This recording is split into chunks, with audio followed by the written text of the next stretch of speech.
of a freak out opportunity to work on, write, edit, manage grants. And then as I got acclimated to that process in the course of my work, it became this kind of like really interesting, when it works, almost magical thing that happens, because you write words down on paper and give them to someone, and then suddenly money comes to you, and that's pretty amazing. Sometimes the different strings that get attached, you have to kind of look out for, but it's a really great thing if you can find a way to make it accessible for yourself. And I remember very vividly that when I first started in the process, it was very mysterious and opaque and a little bit scary. And, you know, you kind of talked about it as if it was like a ghost in the room, like, oh, there's a grant that might happen.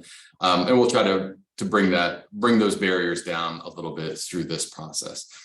So just as a kind of technical heads up, I'll be going back and forth a bit from a slide presentation to some live websites that I have open to kind of show you and share. So if there's any kind of transitional weirdness, just bear with me. I'm kind of navigating that. But I have some things I want to talk to you about and show you, and through that, kind of show you some live examples as well. So with that, I'll go ahead and share my screen.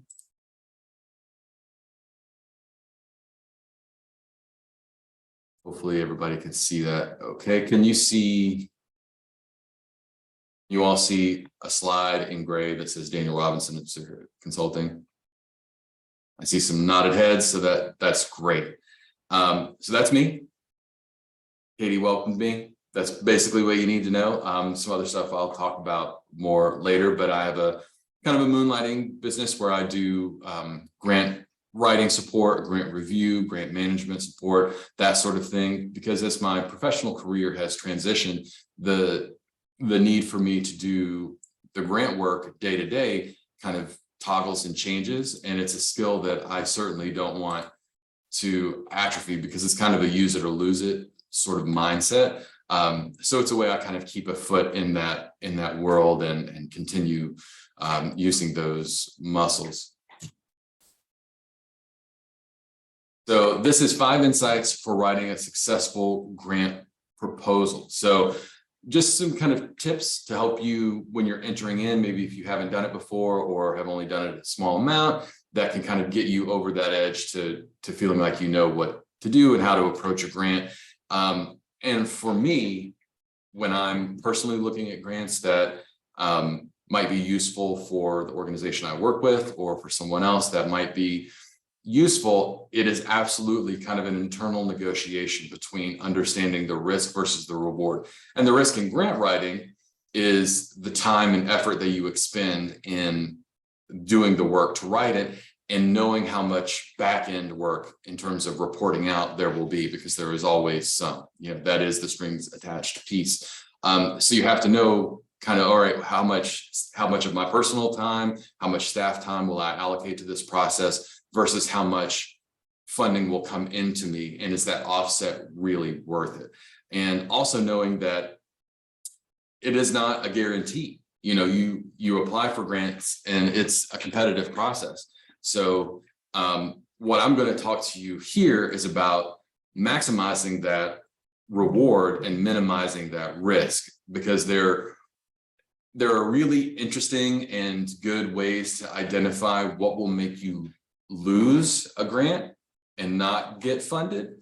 It's much harder to identify as clearly what will make you win a grant. So there is a little bit of a gamble that you have to take, and how am I going to play the odds a little bit better to do that? So this is going to help you avoid some of those pitfalls that will put you in the losing category and much closer to the winning category.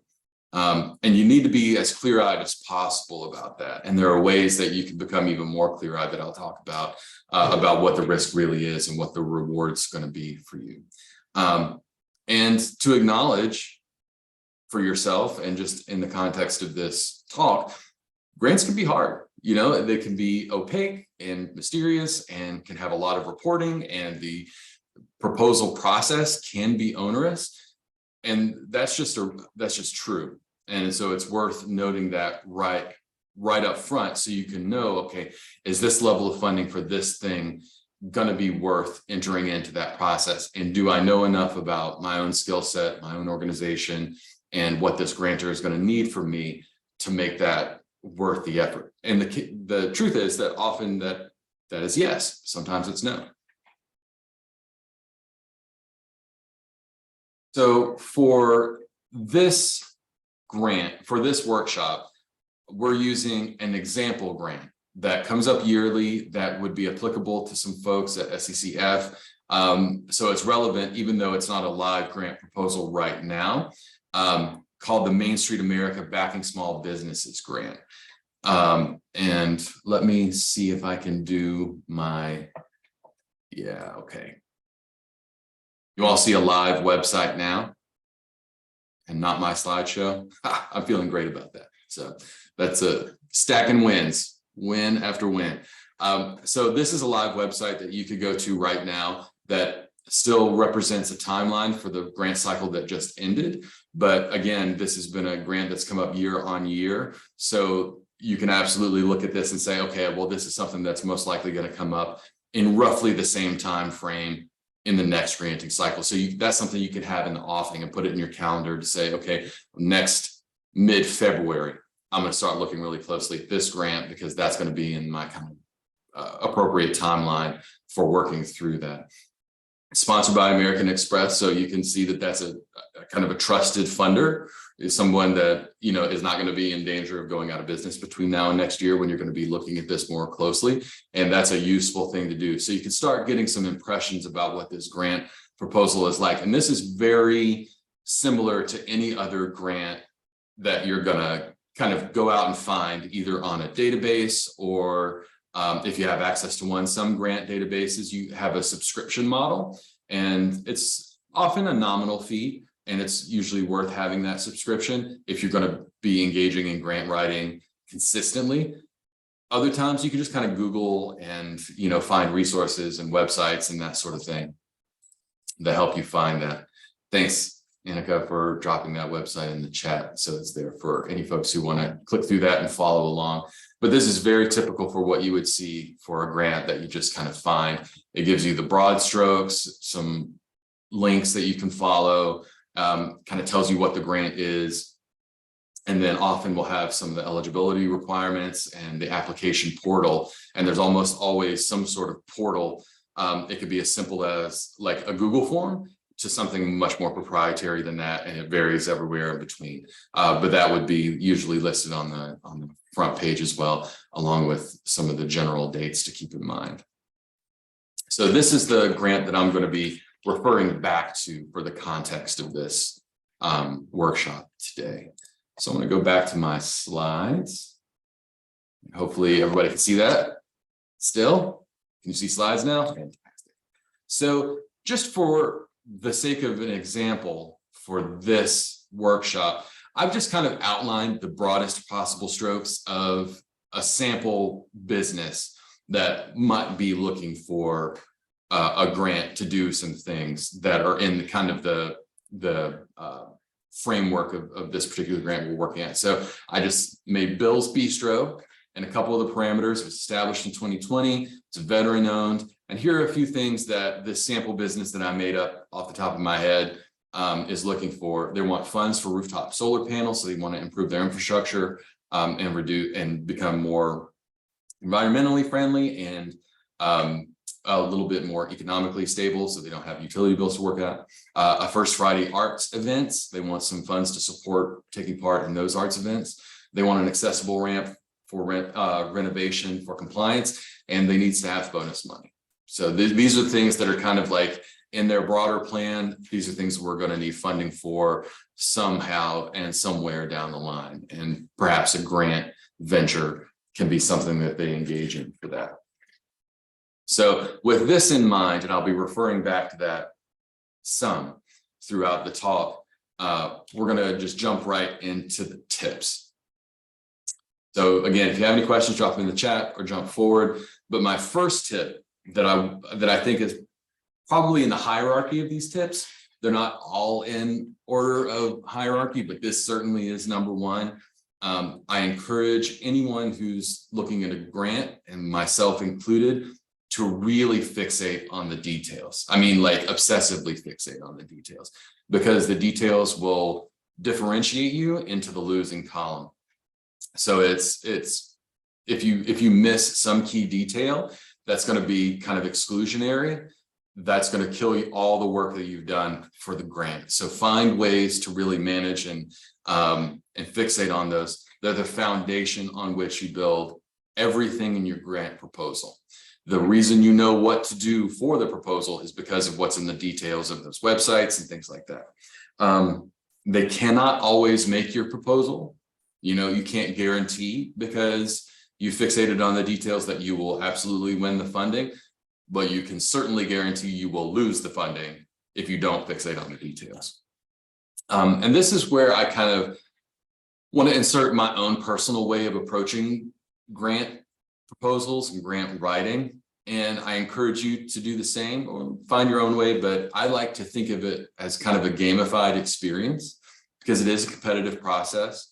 There are absolutely rules, and I'm not personally a poker player, but I know a lot of poker players, and much like poker, it is both a game of chance and skill.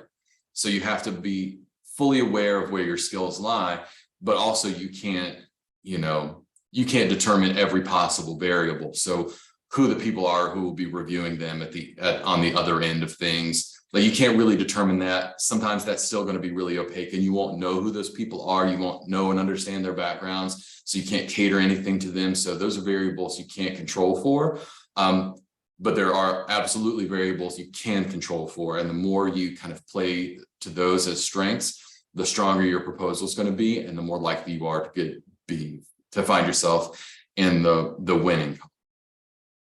And if you look at it that way, like I do, you kind of start decoding the rules of the game through the proposal. So you'll start to understand through the language that they use exactly what it is that they're looking for, and exactly what it is they want to see from you. So it's not like Settlers of Catan, where like the rules are playing out, but it is kind of like Settlers of Catan, because you're building over time and kind of gaining these resources as you do your research, as you do your proposal. You can kind of start refining around the edges and making it stronger and stronger and stronger as you go forward. So I want to refer everyone to a book. Start a book club of one is fine.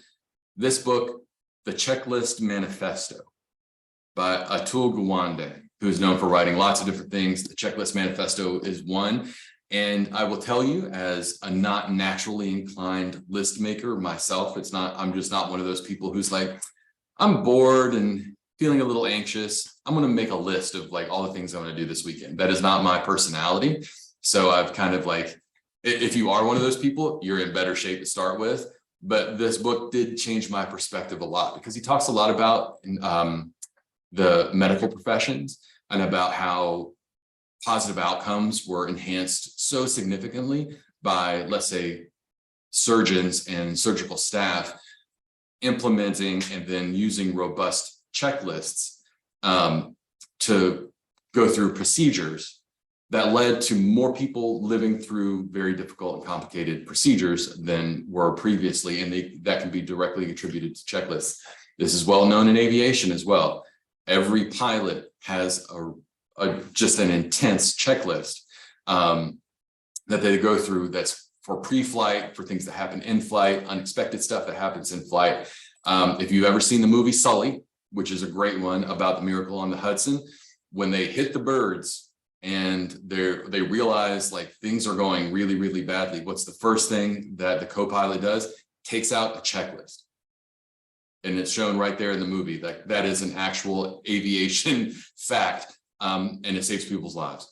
So if you can apply the same sensibility that is used in those really high stakes situations to something that's high stakes for you and me, but not necessarily lives on the line, like grant writing, you're going to be more successful in the future. So I want to show you a couple of examples of how I do that personally, and I want to try to toggle again, if you'll bear with me. So something like this, that's a huge chunk of text on a website for this particular grant. What types of businesses are eligible and what types of grant expenses are eligible? You have these bullet point texts that you can kind of run through that you're going to need to know and understand pretty well. What I did in preparation for this and what I do when I'm starting the grant writing process, I took this material right here and turned it into a much simpler, much more direct and easier to identify checklist. And this is available as a template in Google. This is not proprietary. You can do it today. So if you're looking at a grant, go make this checklist and you can keep it. I like to do things manually, so I can print this out and I can kind of keep it in a binder. If you're more digital, that's cool. You can do this digitally as well. But I broke down that long bulleted list to the things that I really need to know from it that I'm going to check off the checklist. So this is for the business and applicant eligibility. So before you get started with anything, just know for yourself, am I even eligible to win this grant?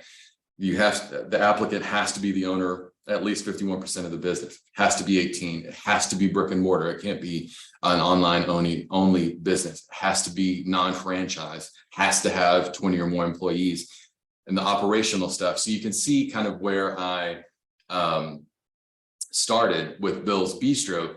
I can go through what I knew from that slide and see if I can tick all of these boxes. And for number 9, there's kind of a secondary piece there where it's looking for businesses. This is a longer bit of text that doesn't need to fit in your checklist, but you can refer back to it. Veteran owned, people with disabilities, immigrants, refugees, or forcibly displaced people, women owned businesses, LGBTQIA plus businesses, and on and on. So they're really seeking out applicants who fit into those traditionally marginalized categories that they can enhance their businesses with. So for Bill's Bistro, veteran owned fits into that category. You may fit into multiple categories, but also keep that in mind because you're beginning to kind of figure out how to make your grant proposal more compelling. So I fit this category, but why is this category something that's meaningful to this organization and how can I capitalize on it? And then this is the business expense eligibility checklist, also from that giant chunk of bulleted text that you can just extract really clear things from. So all of these are eligible things, are eligible expenses as noted from the grant. So accessibility upgrades. Hey, we need to get that handicap accessible ramp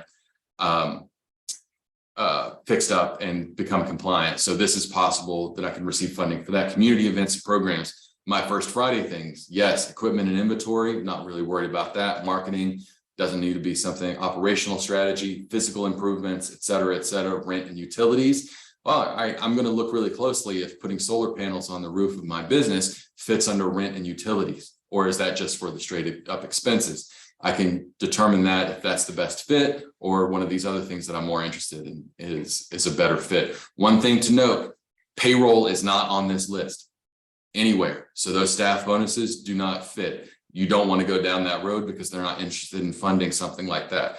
So you're going to need to identify as you go through, what about my business aligns with their sense of purpose and what they want to give money for. And I don't want to force them ever to fit, but I want to find where they naturally do fit and heighten and accentuate those things.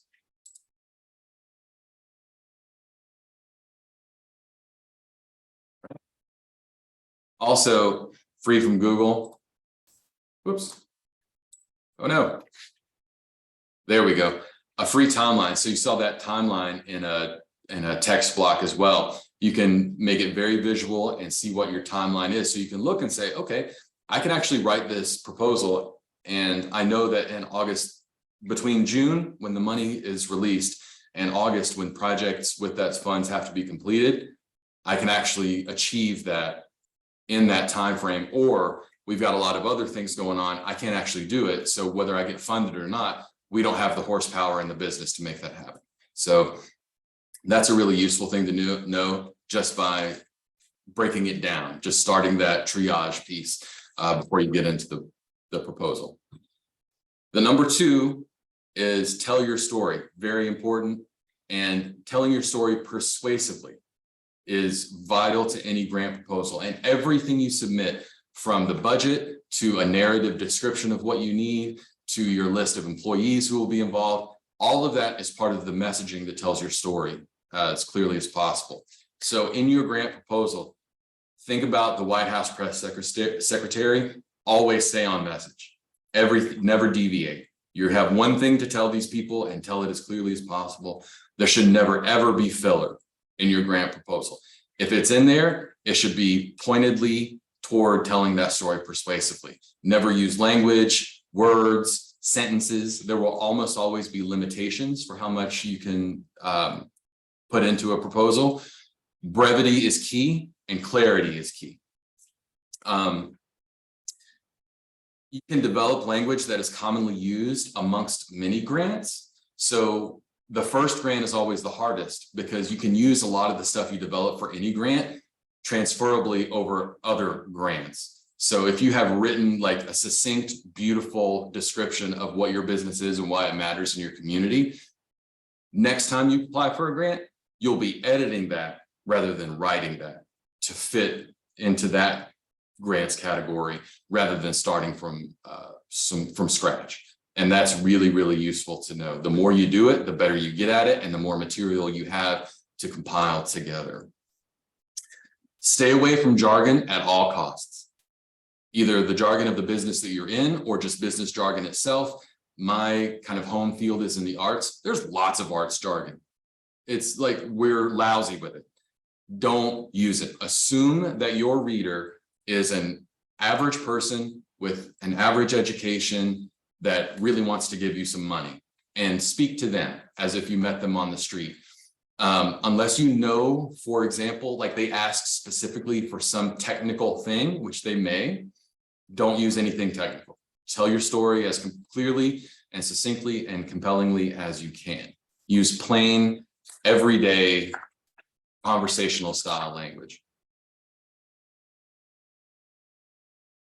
And this is something that's really useful to know that is not clear from the original website. So you can see, like, here's all the stuff you need to know for the grant. But up here, there's this fun little FAQ section. You want to read that very carefully because within that, not on the kind of consumer side of the website, there is the judging criteria for how your grant will be reviewed. So there will be a rubric that is available to the reviewers based on these 4 criteria. And you need to know that. That's really useful. And it's kind of buried behind some layers, but it's totally available to you. You find it, you can build yourself a rubric, you can build yourself a checklist, whatever you choose to do.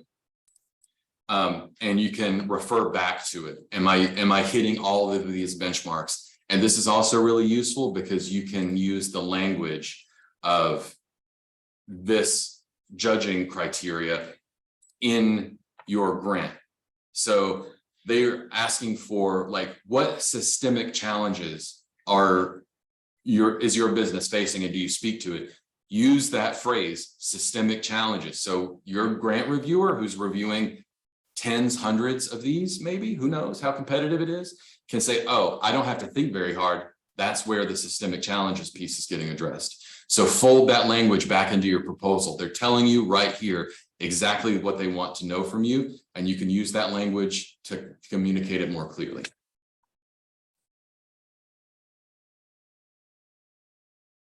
The third very important piece of any grant proposal, contact the agency. That opacity for grant making doesn't have to be there. It's fundamentally a relational experience. There are people who are going to be reviewing, unless it's ChatGPT, let's hope not, who are going to be reviewing your proposal. There's a person who works for this agency who's managing those incoming inquiries and proposals. Get to know that person. A little name recognition at least. The grant agency wants to give somebody money. That's why they exist. And it might as well be you. And you might as well have a connection to them, because even if you don't win the money this year, next year, maybe they'll remember you, or you might get some useful feedback if they provide that. Some places don't, some places will if you're not awarded. Find out. But start building that relationship as early as possible.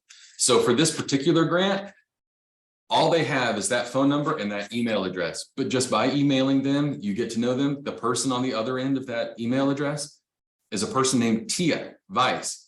And Tia and I now, just through a little back and forth, have the building blocks of a relationship. And I know more things now than I did before, like they will not give you past winners proposals to review. That's part of their policy. Some places will, this place won't. Roughly 11% of the people who apply for this grant actually get funded. So that's a really key piece of information. It's a $5,000 grant and 11% of people get funded. So you can start doing an internal calculation. How much time and effort is worth being expended at that level of risk? So I have just about 10% chance of getting it. So I'm gonna start kind of feeling that out. It might not be a non-starter for me. It might still totally be worth it, but I'm gonna understand that I have a 9 out of 10 chance of not getting it. And that they do have a webinar that's kind of buried in their website, and she'll send you the link saying, oh, some of our featured winners are in our webinar at this minute. She even said, like at minute 33 or whatever. I can go and spend a little time on YouTube and learn more about their winners and what they did and how maybe I'm like them. And I can start arranging my proposal to kind of meet those needs and find some alignment. Daniel, quick question on that note. It's Andre. I run and operate JuiceWorks 3D, which is a digital skills program for kids after school and summer camps. Just recently applied for a grant. It was a local grant. The beauty of those local grants is that, you know, we do have more of an opportunity to engage with the grant administrators. And they were very, very vocal about, hey, invite us to your place, you know, but it was interesting because although my intent was to invite them prior to my submitting the grant, just based on how our camps, just so they can see our camps in action, one of our camps that I intended on inviting them to was canceled. So I wasn't able to invite them to attend a running camp until after my grant was submitted. But for me, I still felt that it was valuable to establish that relationship with them regardless. And after I emailed them upon submission of the grant, it was like, you know, nobody's talking anymore. So do you find typically, it's more so in a case of a local grant like this, where you may have contact with these folks, do you find typically that they are hands off after the submission and really may not have the time or the ability to come see you in that kind of a scenario? I've heard that. I've not personally experienced that, but I've heard that kind of feedback before. Larger organizations, not so much, because their reviewers are much more distant from the organization itself. Usually they would never have occasion to have direct contact with a potential grantee. So they're trying to avoid conflict of interest. And so I would think during that review cycle, there's probably going to be a little bit more of a barrier or a brick wall. But I think you're absolutely right that finding and maintaining a relationship with those people and kind of working on that timeline will only accrue to your benefit. Okay. So I think that's absolutely the right thing to do, because again, even if you don't win this year, if you have that kind of nice casual relationship, they might tell you why you didn't win or give you some really valuable insights. And I will also mention this, if there's a local organization that does offer grants, sometimes they will also solicit grant reviewers to sit on a grant committee. If you can get in that door, that's a really nice place to be as well, because it doesn't necessarily, it would preclude you, if you in that cycle, from being part of that. But the people who are doing those kind of reviews, those connections are really valuable, because they're probably not doing that for only one place. and you can find yourself on the other side of that table and be part of the conversations about what's working for local grantees and what's not. Yep, that's helpful. Like, if you have that relationship, ask the question, can I be on your review committee next year because I'm not going to apply next year, or what have you. And they may say no, and that's okay, but they might say yes. And it'll take a little bit of your time, but it's community service and it's also building your capacity. Yep, thank you. Question, I appreciate that. The next really important, all of them are really important, but I'll just reiterate, super important, is to do some research. So Tia wouldn't let me know, like, oh, here are some folks, here's some winning proposals you can review, but here are a couple people that stand out. You can also find out who won before on their website. They have a list just of the businesses. They don't have contact information, but you can take that list and then start Googling. So here are some exemplars that I found from a category that they have on the website for veteran-owned businesses. Brown Bag Bistro, and these are real businesses, by the way. These are not ones I made up. Brick House Kitchen and Cobblestone Cafe. Here are links to their websites. You can go to them, call them, say, hey, I'm Daniel from Harrisonburg. I'm interested in this grant. Do you have 10 minutes to tell me what you submitted and why you think you won? And they'll probably do it because they're not in the cycle this year if they won last year or the year before. So they're not in direct competition with you. And in general, people want to help other people succeed no matter what. They feel good about that. So this is just from spending a little time on their website and finding those links. I absolutely recommend you do that. I have done this myself. Everything here, I'm telling you, is stuff that I've done myself, but it's been hugely useful. Even when they will give you a proposal that's won, it's generally redacted. And that makes sense. But if University of New Mexico won this grant and I'm interested in the same grant, I called them up and say, hey, were you on this grant committee? Maybe you can point me to who was, and we can talk, and they'll talk. And that's a great thing. It just gives you those insights, those little kind of legs up. And number 5 is reviewers. So there are people like me, shameless plug, who for a fee and have some experience will review your proposal. Someone like me, and I'm certainly not the only one, there are people who help you write it. There are people who help you manage it if you win it. There are people who help you generate the budget. There are people that help you do the whole thing. There are people who specialize in certain areas, whatever. Engage somebody. Even if you don't want to pay someone to do it, that's fine. Find a friend, an employee, someone who's outside the process, who can look in a little bit objectively, and you can trust to be honest. You want critical, and I mean like generative critical feedback, not people who are going to say, yeah, that's great, everything you do is perfect, or people that say everything sucks. You want somebody who's going to say, here's where I think it's weakest, and here's how I think it's going to improve. If you have trusted people in your life, just have them review it, even if they don't have a lot of kind of specific content knowledge. That's okay. Just find somebody to do it. If you're looking for a really robust help, you can engage a consultant. And there are folks you can find to do that. Bye, Mandy. Glad you were here. Thank you. And one last bonus, because everyone loves a bonus. The bonus tip, number 6, apply early. And I'm talking at least a few days, ideally a week before the deadline, because there is always room for something, one, you didn't see in the application content that you actually need to do, like something you knew you need to write that you didn't know before. That could be your error. It could be their error because they didn't make that clear and plain, and that's totally possible. There can and will be, if you do this enough, technical glitches, because there's always some sort of interface that you have to find yourself working with, that your file size isn't right, or your file type isn't right, or something glitched out and crashed. If it's like 3 hours before the deadline, your heart rate will not be happy with you. Like this, you have put in a lot of work, maybe you've invested some money in a consultant, you've at least invested a lot of your own time or maybe staff time to generate this material, and you can't even get it in. It's like the worst possible scenario. So they generally give you a window, like applications are open during this time, and it's usually a number of days. On the earlier side of that, the more you will like yourself. You'll just be a happier person doing it. So apply early.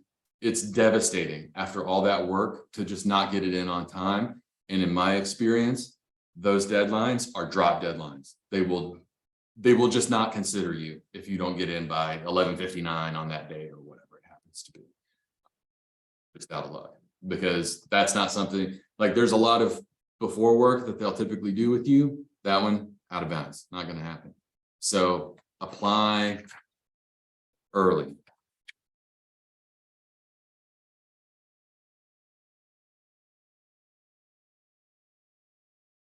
I think this last slide, Annika, if you want to kind of carry us home here, you dropped some things in here. I will. I kind of snuck that in without doing. Hi, everybody. My name is Annika Horn. I had technical issues in the beginning, so I'm here now. Daniel, first off, thank you so much. This was so rich. I hope you all took a lot of notes. I thought this was super insightful and made me a little less scared. I think especially the apply early is such a great piece of advice because, as Daniel said, what if the deadline is 11:59? You have technical issues, you're pretty sure it's on their side. You're not going to reach anyone at 11:45 at night, even if it's something on their end. You are forgoing that opportunity. Plus, if you've built up a relationship with someone and they see your application come in a week earlier than everybody else's, that certainly works in your favor. So I do recommend. And before we move on to the Q&A here, I already have a lot of questions. I just wanted to point out that we created an overview of current grants that you can apply to. So let me see if I managed to upload this for everybody. You will also get it in the follow-up email from us, so that you can put, nope, can't figure it out. I should have known. So it will be in your email. We will send that out so you can put this into work right away, see what kind of grants are out there, and walk through those 5 steps and see what works for you. Also, we do our best to put some of these grant opportunities in our newsletters, which go out every 2 weeks. So if you're not signed up yet, you just go to sccfba.org and go to our blog, and you'll have a little pop-up to sign up for our newsletter. And lastly, we have a resource for entrepreneurs here in the Shenandoah Valley called the Valley Business Compass. And I do my very best every time I find a grant to put that under resources, so you can hop in there and peruse and see what kind of resources are out there. And with that, I would love to open up the stage for Q&A. If you have the function of simply, do we have the raise your hand possibility? Send me a reaction and I will call on people. And as you sort of sort through your questions, oh, Daniel, okay, so you can raise your hand if you just want to raise your hand and ask your questions. It can be general, it can be specific. Use Daniel while we have him, and he can share his expertise. And Daniel, one question I have is, 2 of the opportunities that I came across today, their deadline is, I think, next week, which makes it really hard, I think. Shall we just like do 80% and hope for the best and sort of try to get it over the finish line? What is your advice when we come across cool grant opportunities, but as always, we come across them a month after we should have started working on them? What's your advice? That's a great question, and that's something that people contend with a lot. My take is, unless it's an absolute slam dunk that you fit this criteria perfectly and you already have some material generated, I wouldn't do it. I just would not, because a lot of that pre-work that I outlined here, you just wouldn't have the time to do, and the people on the other end probably wouldn't have the capacity to do, because if the deadline's really approaching, their workload's going up because they're fielding lots of inquiries. They're probably getting proposals now. The caveat being, if you can reach out and they say, this is a 90% acceptance rate. We fund 90% of our proposals, which is unlikely, but you might find some that are over 50%. And so that level of competition, well, that might be a gamble worth taking, even if you have to kind of crank it out and you can't do your best possible work, but you could get somewhere close. So it's kind of an inner negotiation, but the rule of thumb, unless you can put in that pre-work, don't waste your time. Find something else that'll work better. I like that, because I think what we often forget is all the time we're putting into this grant application is time we're not putting into our businesses. It's time we're actively taking away from maybe applying for another grant that still has a 6-week application deadline. So good advice. I like that. Thank you, Daniel. All right, guys, pretty sure there's questions. Or this was the best training we've ever hosted. Everyone knows what to do. You're already writing your grant application here in parallel. Let's hear it. What else would you want to know?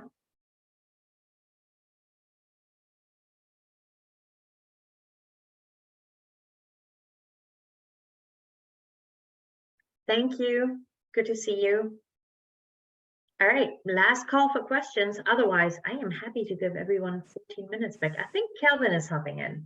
Kelvin, what you got? Yeah, I'll take a quick question. Sorry for my background, some noise around that. The question is, do you guys offer grants to businesses that are for-profit, or is it just nonprofit? Excellent question. So we at STCF don't offer any grants. We have a microloan program through which entrepreneurs can get loans. We cannot make any grants. We don't have that, but there are organizations in the Valley that give out grants. And you're right, Kelvin, that in so many cases, grants are typically for nonprofits because that's their main source of income. That's why these small business grants are so highly desirable, because it is technically free money for you guys to start and grow your businesses and make improvements. So these are very hard to come by. That's why I hope that this list that we have compiled for you is really helpful in getting a head start.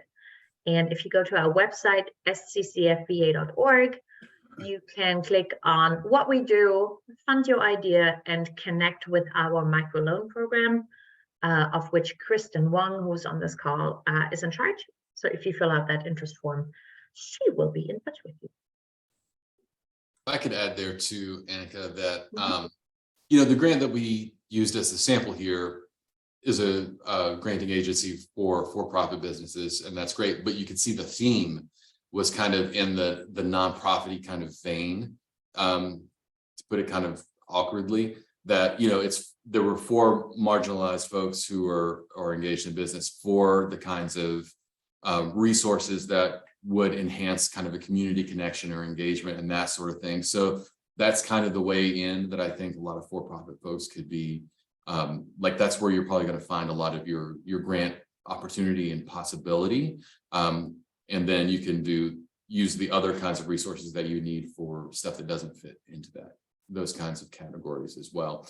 And something I should mention as well, one of the most tricky things about grants that are typically made for nonprofits specifically is that often they'll ask for things like in-kind funding and that sort of stuff. So you have to have a pot of money sitting there that will match the grant. So you have quote unquote skin in the game to actually make the grant work. That kind of ups the possibility of you successfully completing the project. It's not just money that like a check that you get with no teeth, I guess. They make sure that teeth is there. So that's something you have to kind of be mindful of in the nonprofit sector much more commonly, which is just a reality. Yeah. All right, anyone else? Thank you, Daniel. Appreciate your time. Thank you, Annika. All right, super. Everyone, we will be sharing out the recording once it's uploaded, probably on Valley Business Compass. We will be following up with an email with the grant overview so that you can get to work. Daniel, I'll throw you under the bus and say I'll share your email address so you can reach out to him. Please do. And yeah, we'd love to hear whether this was useful and helpful, and we wish you the best of luck with your grant application. May you raise thousands and hundreds of thousands of dollars for your businesses and thrive from here on out. Enjoy the rest of your day. And thanks again to Daniel for hosting a fabulous workshop. Thanks, everybody. Thank you. Call me if you need me.